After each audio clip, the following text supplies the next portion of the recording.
하늘이 하나님의 영광을 선포하고 궁창이 그의 손으로 하신 일을 나타내는도다. 날은 날에게 말하고 밤은 밤에게 지식을 전하니 언어도 없고 말씀도 없으며 들리는 소리도 없으나 그의 소리가 온 땅에 통하고 그의 말씀이 세상 끝까지 이르도다. 하나님이 해를 위하여 하늘에 장막을 베푸셨도다.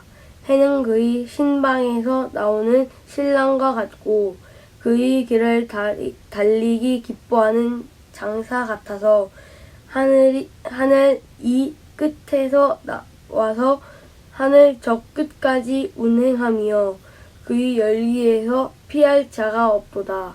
여호와의 율법은 완전하여 영혼을 소성시키며 여호와의 증거는 확실하여 우둔한 자를 지혜롭게 하며 여호와의 교훈은 정직하여 마음을 기쁘게 하고 여호와의 계명은 순결하여 눈을 밝게 하시도다.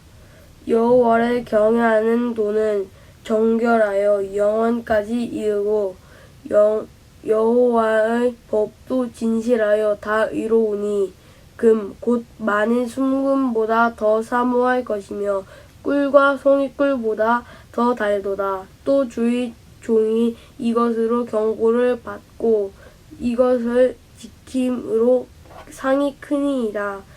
자기 허물을 능히 깨달을 자 누구리요. 나를 숨은 허물에서 벗어나게 하소서.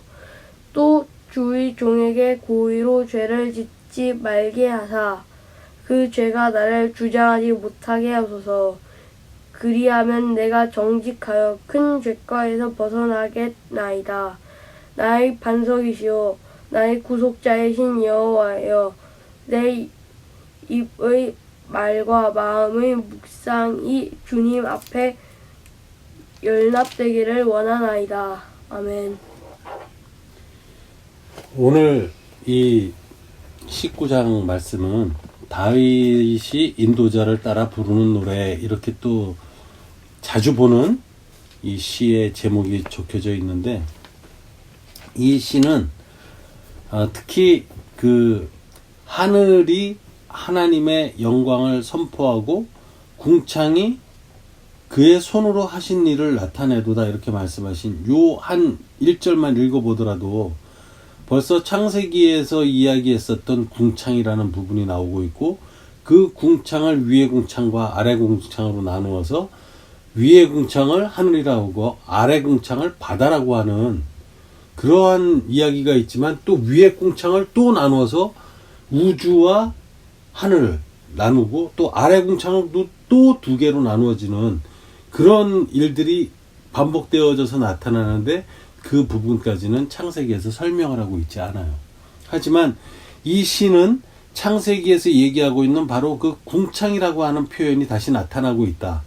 그리고 여기에 하늘이 나타나 있는 그 하늘이 궁창이 그의 손으로 하신 일을 나타냅니다 라고 얘기를 하고 있는데, 이게 무슨 말인가를 한번 가만히 돌이켜보면, 그냥 보면 하늘이 하나님의 영광을 선포를 했는데 궁창이 그의 손으로 하신 일을 나타냈다. 그러니까 하나님이 영광을 선포하시고 궁창은 하나님이 하나님의 손으로 하신 일을 나타내고 있다. 이렇게 이야기가 되는데, 이게 무슨 이야기냐, 이런 얘기죠.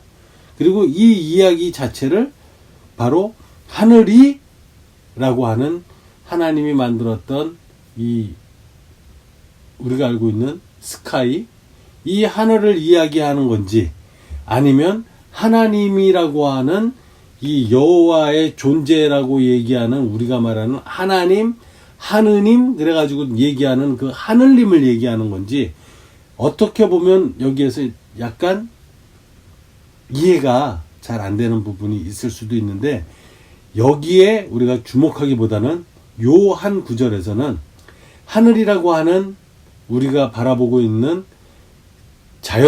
자연의 하늘, 이것과 그리고 우리가 알고 있고 믿고 있는 하나님, 그 하나님의 영광을 선포하는 궁창. 그것은 하늘의 궁창과 하늘 밑의 궁창, 그리고 하나님이 지으신 이 세계를 통틀어서 생각을 하면 되겠다.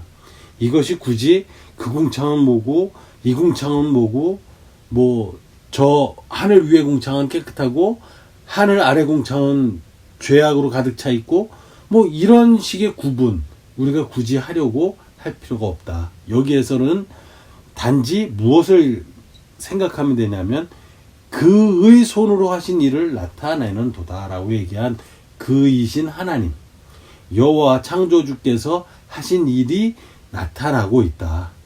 그런데 중요한 것은 날은 날에게 말하고 밤은 밤에게 지식을 전한다. 이렇게 표현하는 이전의 말씀에서도 이 날이라고 하는 것은 히브리어로 욤이라고 하는 그 날, 데이, 이것을 얘기를 하고 있는데 이 날은 해가 떠 있는 기간을 그 욤이라고 얘기를 하는 것으로 얘기를 하고 있고, 밤이라고 하는 것은 말 그대로 해가 떠 있지 않은 시간을 얘기를 하는데, 우리들은 하루라고 하는 것은 지금 해가 뜨기 시작해서부터 다시 해가 떠오르기 전까지가 하루라고 이렇게 알고 있는데, 바로 그 하루라는 날, 그 날이 날이 아니라 그 날은 욤이라고 하는 날과 밤이라고 하는 것이 합쳐져서 우리가 지금 가지고 있는 24시간이라고 하는 개념의 시간 가운데에 하루를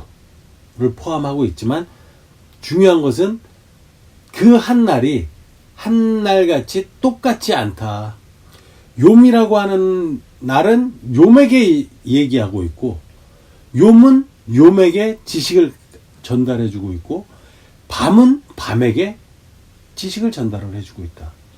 이 이야기는 낮에 전하는 지식과 이 밤에 전하는 지식은 같지 않다. 낮에 전하는 지식은 낮의 지식이요, 밤의 지식은 밤의 지식이다. 이렇게 인식을 해야 되는 것이지, 이것이 어느 것이 옳은 지식이고 어느 것이 옳지 않은 지식인가라는 그 관점에서 이 문장을 읽을 필요는 없다. 그리고 언어도 없고 말씀도 없고 들리는 소리도 없지만 그의 소리가 온 땅에 통하고 그의 말씀이 세상 끝까지 이르도다. 하나님이 해를 위하여 하늘에 장막을 베푸셨도다. 그럼 이거는 지금 무슨 얘기를 하고 있는 거냐면, 이 4절도 그렇지만 5절, 6절까지 이 이야기를 보면은 마치 뭐 특별한 것들이 있는 것 같지만, 결과적으로 놓고 보면은 그럼 해를 우리가 이 숭배를 해야 되는 것이냐, 해의 어떤 그 능력을 우리가 여기에 나타나는 그의 열기를 피할 자가 없도다 하는 하늘에서 나타난 이 태양의 힘, 해의 힘을 우리가 숭배를 하는 지금 그런 내용이냐라고 생각을 할 수도 있지만, 여기는 그걸 이야기하고 있는 것이 아니라 하나님이 만드신 창조물 가운데에 궁창도 있고 또 하늘도 있고, 그리고 그 해가 있는데, 이 해라고 하는 것은 마치 신방에서 나오는 신랑과도 같이 그의 길을 달리는 기뻐하는 장사 같다 그러는데, 그의 길이라는 것은 누구의 길인지, 그의 신방에서 나오는 신랑과 같고 그의 길을 달리는 기뻐하는 장사 같아서 그 열기를 피할 자가 없도다라고 얘기를 했는데, 그럼 누구의 방에서 나오느냐 이 이야기지.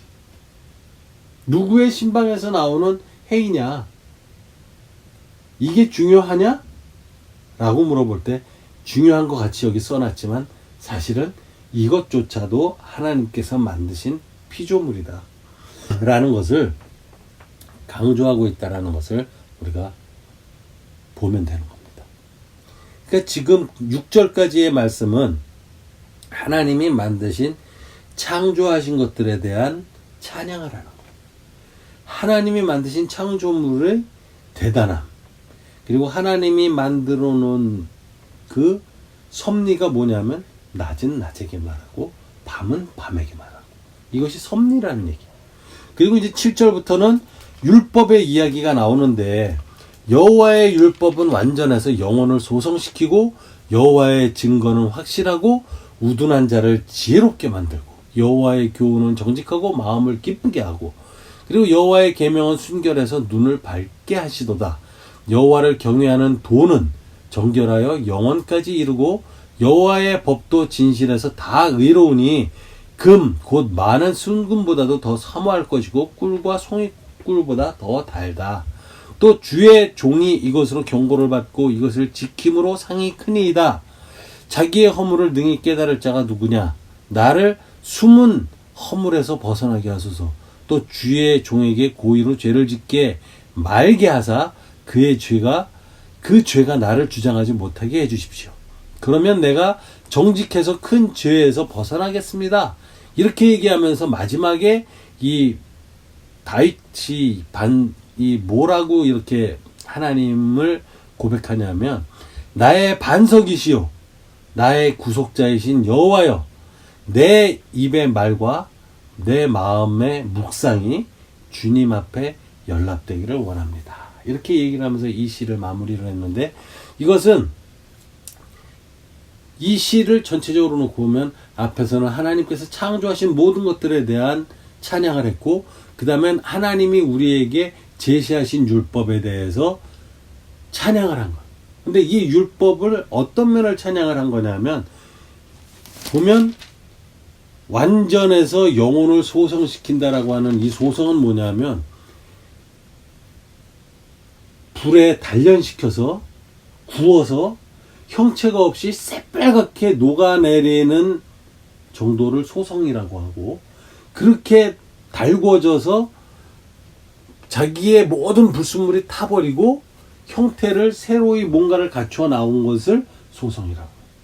이 소성은 불에서 단련되어져서 나온 도자기 같은 것들이 바로 소성된 그 소성이라고 하는 초벌구이, 재벌구이라고 했을 때 그 구워내는 것 자체를 소성했다라고 표현을 하는데 그 소성이라는 단어를 씀으로써 어떻게 얘기를 했냐면 율법으로 소성이 된 것은 소성이 된 것은 우리의 영혼을 깨끗하게 다시 소성시키신다. 율법은. 이 율법은 뭐냐 하면 바로 예수 그리스도. 영원하신 율법은 예수 그리스도를 통해서 우리를 구원하시겠다고 했었던 하나님의 계획하심. 그것이 올바른 법도.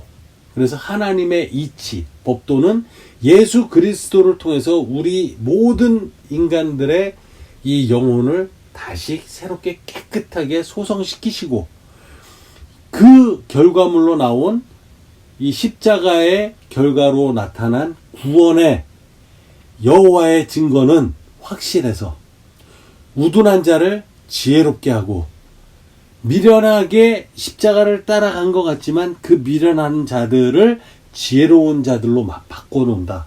이런 이야기가 되고 여호와의 교훈은 정직하고 마음을 기쁘게 한다. 여호와의 교훈은 뭐냐면 바로 여호와의 계명과 교훈은 하나님께서 우리를 새롭게 죄가 없는 백성으로서 하나님의 나라에서 다시 함께 살 수 있는 그 목적을 이루어 가시기 위함, 그 의미, 그 교훈, 그것은 정직하고 그것은 사람들의 마음을 기쁘게 해주는 속성을 가지고 있다. 그리고 순결하다. 그리고 우리의 눈을 맑게 해주는 그리고 우리의 눈을 밝게 해주신다. 그것은 우리의 마음속에 예수 그리스도가 온전하게 들어와서 자리를 잡고 우리의 삶의 중심에 서게 되면 하나님의 말이 우리의 눈에 밝게 보이게 되고 하나님이 얘기하는 세상을 살아나가야 하는 방법이 어떤 것이다 라고 하는 것이 우리의 눈에 보여진다. 그래서 우리의 눈이 밝아진다. 이런 의미를 가지고 있고 여호와를 경외하는 도는 정결하고 영원까지 이르고 여호와의 법도 진실해서 다 의롭다. 의롭지 않은 것이 없다.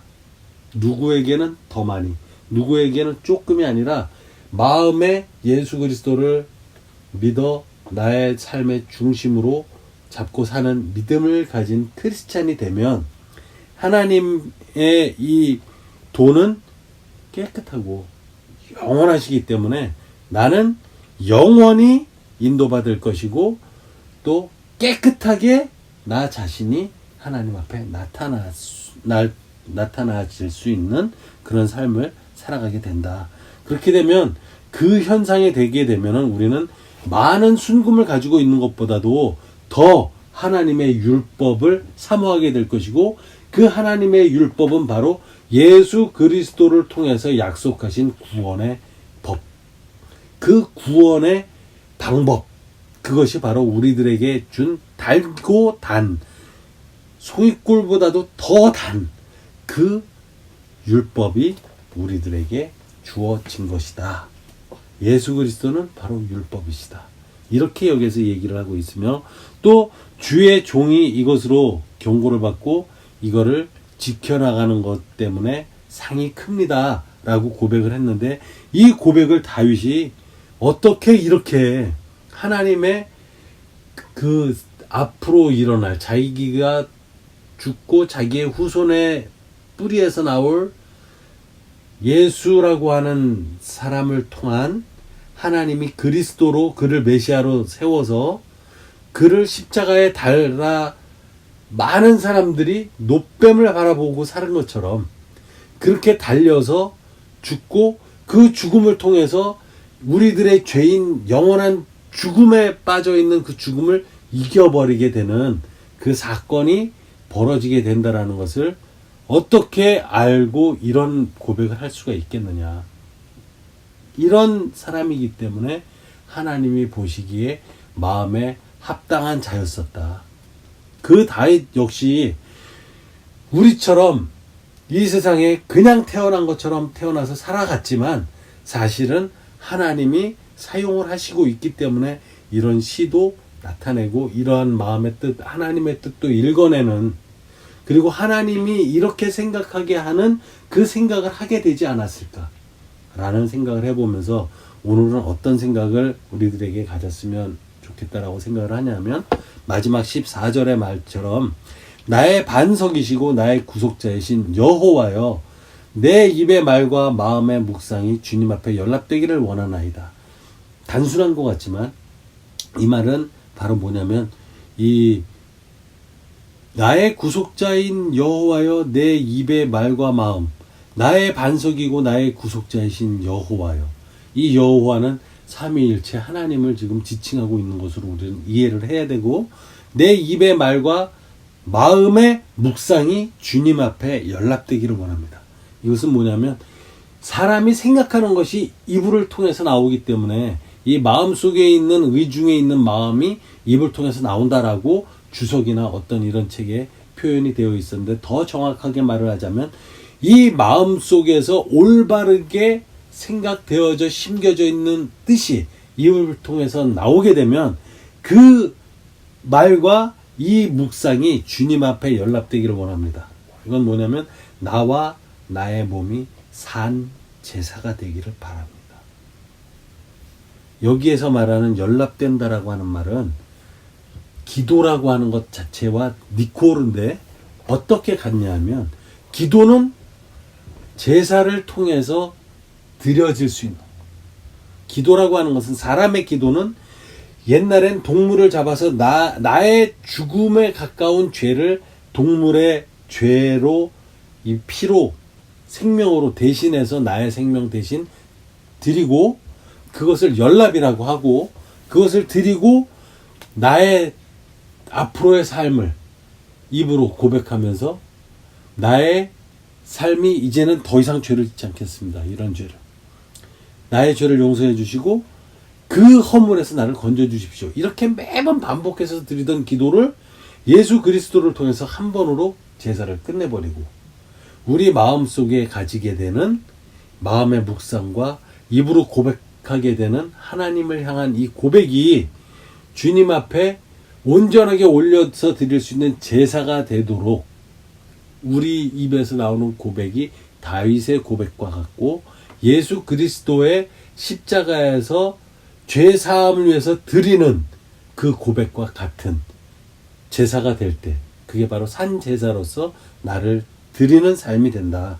그래서 이것이 바로 주님 앞에 연락되기를 원하는 마음 자체는 나를 산제사로 드리는 그러한 자세다라고 하는 것을 아셨으면 좋겠고, 그것을 우리들 마음에 늘 심고, 내가 어떻게 해야 주님 앞에 나를 온전히 드리는 산제사가 될 수 있을 것인가는 연구를 늘 해나가야 할 것입니다. 그것은 각자 사람들의 형태가 다른 것과 마찬가지로 하나님께서 각자에게 하나님과 통하는 그 길을 분명히 주셨기 때문에 그 길은 스스로가 찾으셔야 하는 겁니다. 아셨죠?